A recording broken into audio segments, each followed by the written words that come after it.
Hi, you guys. Welcome back to Meaningful Motivations with Tracy Erickson. And of course, if you are new to this channel, welcome. My name is Tracy Erickson, and in this video, I'm going to discuss resolutions for the new year and what we can do to hopefully avoid failure in our resolutions. So stay tuned.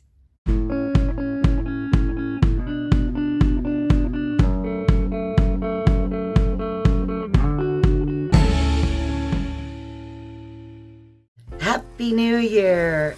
It is that beautiful time where so many of us feel inspired to try something new.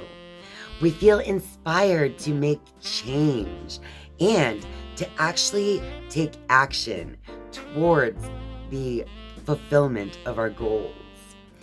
The new year is a time for new beginnings and the perfect time to make a resolution to become an even better version of yourself by the end of this year.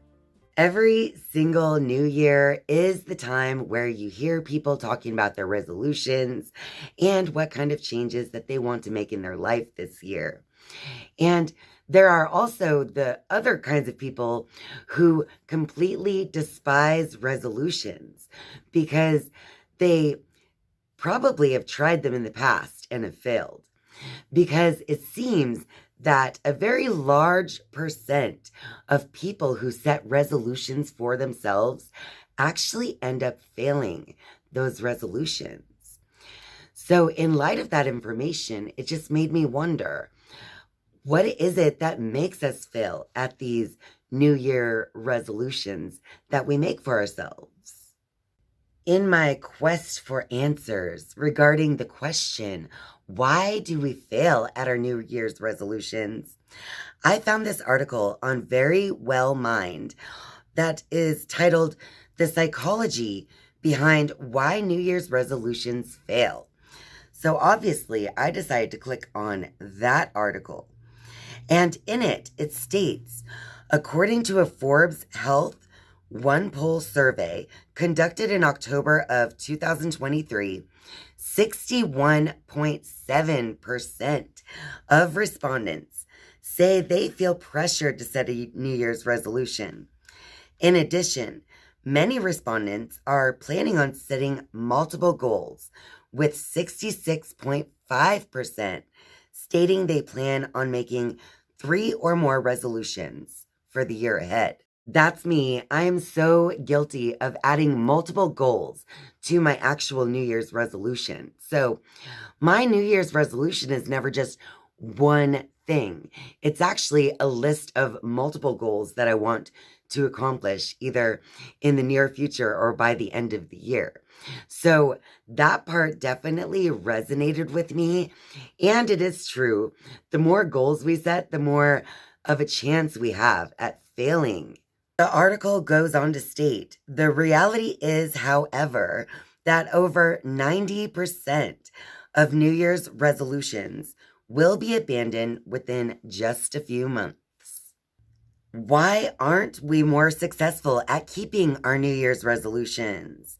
Some reasons include the idea that we're thinking too big, we're not considering the why behind them, and the fact that we may not be ready for change. I agree with the article that 3 very big reasons why people fail at their New Year's resolutions are because they think too big, and that they're not connected to the why, and that they are simply not ready for change.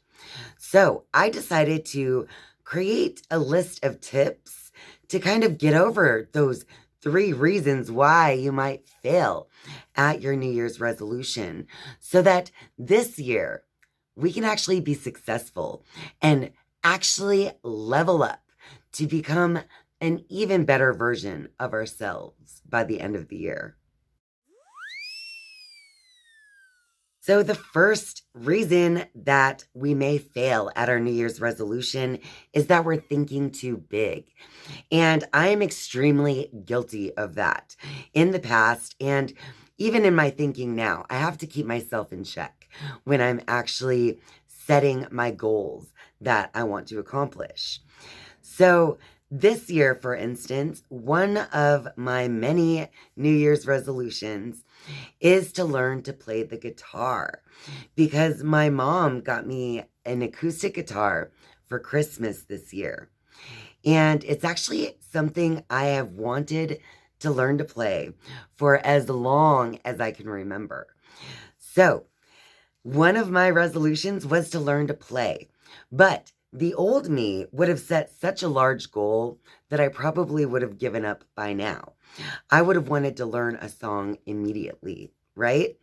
But instead, I told myself that I can take as much time as I need because I am setting the goal that I want to learn to play at least one song all the way through on my guitar by the end of 2024. My advice to keep yourself from thinking too big when setting your goals is to remember that if this is something that is brand new in your life, this is simply going to be the infancy stage of your transformation. So, when you set your goal, you don't want to set your goal to be the wisdom stage of transformation. You only want to set the small goal within the infancy stage of the transformation.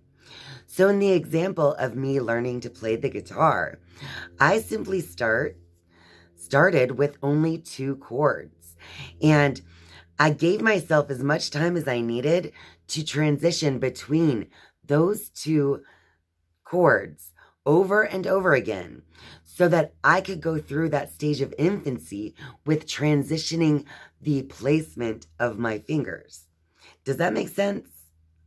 So the point is when you're setting your goals, don't see the overall huge picture, but maybe look towards, a smaller amount of time forward rather than the entire year all at once, and set goals that you can attain along the way.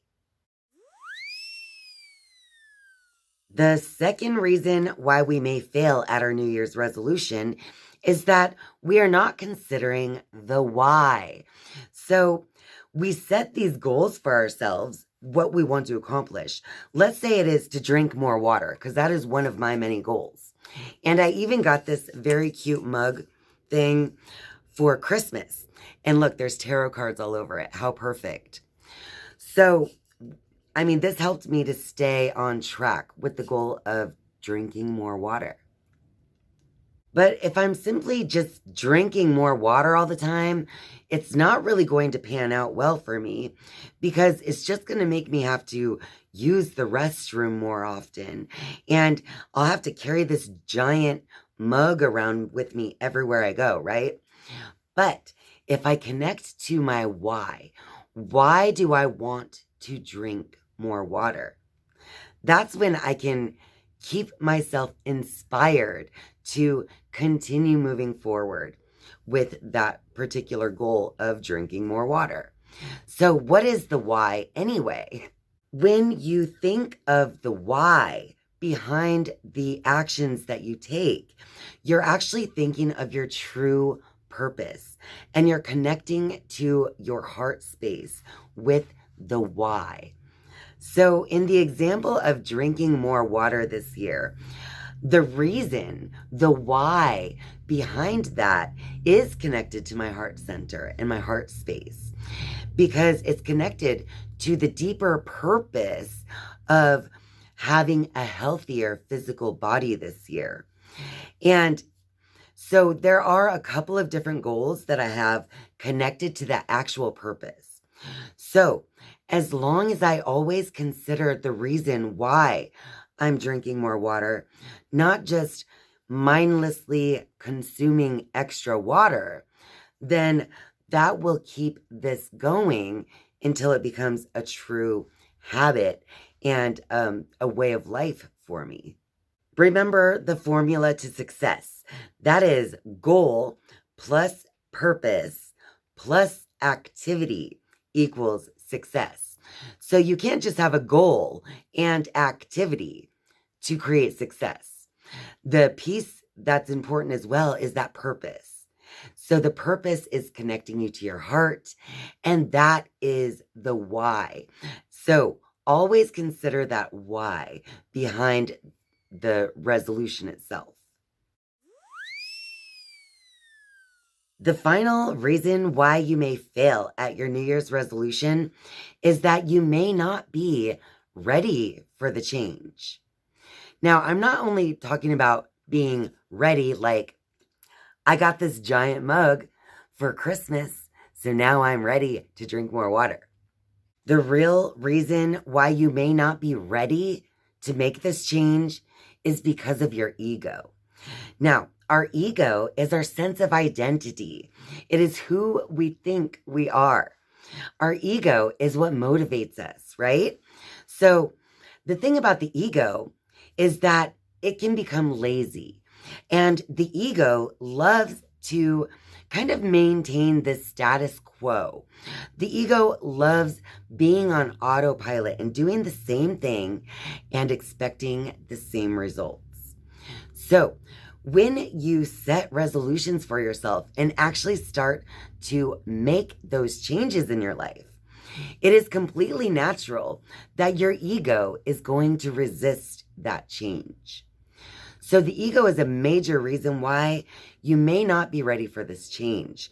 So in order to get ready, it's important to just know that, to know that you are going to have days where you feel inspired and more connected with source and your heart space and your purpose and why you're doing this. But then there will be days where you are more connected to your lower self and where your ego wants to resist these changes, right? So, if your goal, for instance, is to lose weight, some days you're going to wake up inspired to go to the gym, and on other days, you're going to feel inspired to do nothing at all. And you're going to resist that urge to go to the gym, and you're going to make it feel like a big deal to yourself. It's a self-sabotaging situation that we do when the ego is resisting change.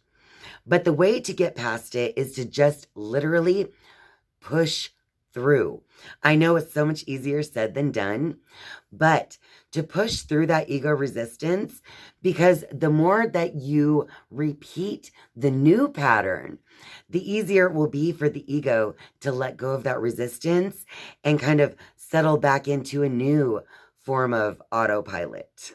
Another way that our ego may hold us back from actually being ready to make this change is the fact that when you are trying something new, you inevitably have to go through this stage of feeling like a fool because you're clumsy. You don't know how to do it right. Think of a baby who's learning how to walk. They only take a step or two before they stumble and fall, but they usually get back up and try again. And eventually, here we are, humans walking around anywhere we want to go. So it's going to be important while you're resisting and going through these changes to let go of this need to be good at it. Because at first you're not going to be good at it. But you have to go through those stages of being bad at it to become good at it. For instance, my guitar. The goal of learning a song on the guitar by the end of the year.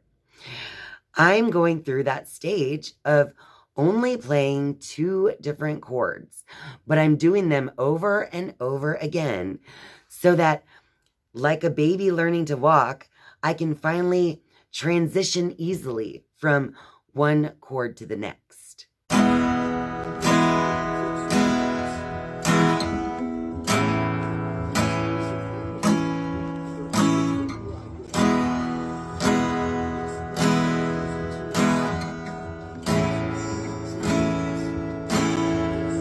So don't be afraid to look like a fool in the beginning, because you have to. If you really want this, so if you connect or consider your why, if you really, really want this, you're going to have to go through that stage where you really don't know what you're doing. But the more you practice, the better you get.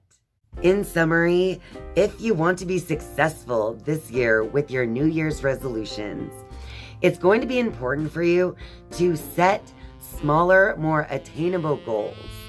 It's also going to be very important for you to connect to your heart and to actually consider the why behind these goals that you're setting for yourself. And finally, it's going to be important to keep your ego in check so that you could be ready to make this change and to make your ego follow suit. And remember that it is okay to look like a fool when you're new at something.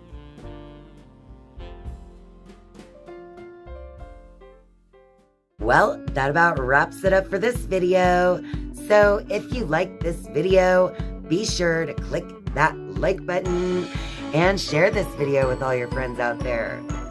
And of course, if you're a viewer but not yet a subscriber, I would just love for you to click subscribe down below. And once you have subscribed, you can turn on that notifications bell if you would like to be notified each and every time I upload a new video. Thank you guys so much for watching and spending your time with me. I love you. And I'll see you next time. Bye.